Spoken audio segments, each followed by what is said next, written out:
this afternoon from the Second Age of Reason. Today's topic is pecuniary fluid dynamics. This has to do with economy and wealth flowing as liquid does to fill the size of the container, to go to an equal level, and things you do to prevent that from happening, such as making a swimming pool above ground, or building a dam, or digging a canal or irrigation ditch to make the water go in different ways.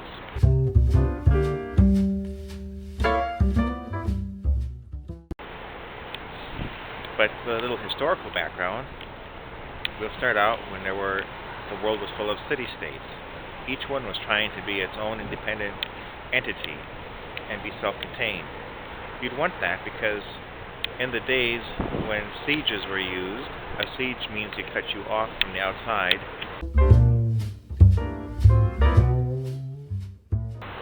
Hopefully you were self-sufficient enough to produce enough food, water, and commerce to keep yourself going. That way you could hold out in a siege. Then as the city-states grew and merged together, they became nations. And nations also tried to be pretty well self-sufficient and self-contained. This, then, is the way it had been for a long time.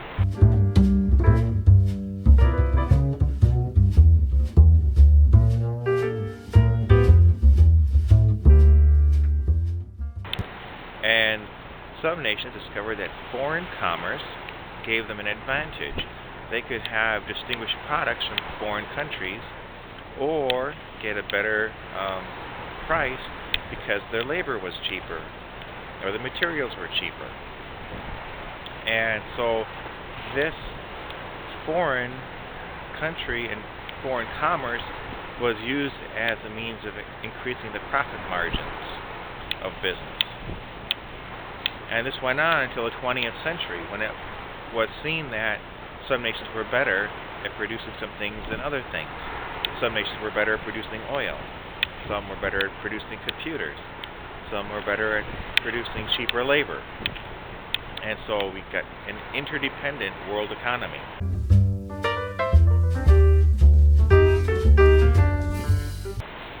Still nations.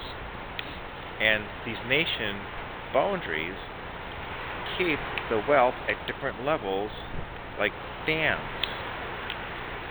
keeping back lakes or rivers or whatever, reservoirs. And until now, when people are talking about the global economy, they talk about it like it's something really great. Companies say, oh, we're no longer an American company or a German company, we're a global company, thinking that the boundaries are going to come down someday. They don't know what they're asking for. They don't know what they're in for. When the boundaries come down, everything will go and try and seek a new equilibrium. And I know they would talk down or decry the idea of a more equitable distribution of wealth. What do they want? A more inequitable distribution of wealth? But they talk down about an equitable distribution of wealth. But that's what's going to happen when the whole global superstate economy goes into effect. It's all going to rush to find its new level, a new equilibrium.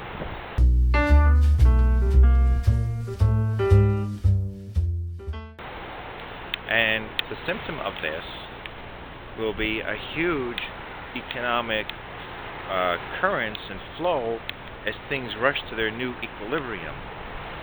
And you'd say, well, you would see something like that happening. And you would. And in fact, there's something that kind of looks like that today. It's called the bailouts.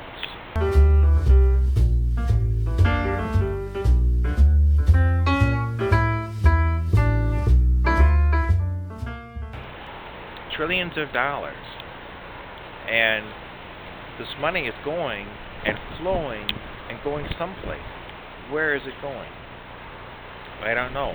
But one of the symptoms you'll see is that the middle class and rich will tend to get poorer, except the very, very rich elite.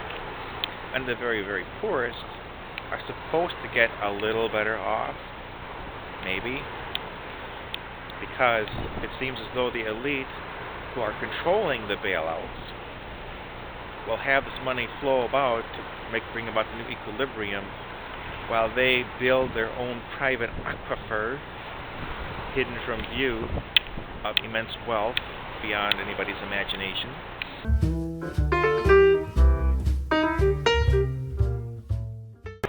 That nobody will be able to account for. And that is how it all comes about. So I just thought I'd mention that as food for thought, that this economic meltdown is just a simple symptom of the fluidity of wealth, trying to find its new equilibrium when they bring in the new global superstate. There'll be, one state, one money, one everything, and the idea of getting an advantage from labor here or resources there is not going to be anymore. And so it's going to be a whole new ball game, something to think about.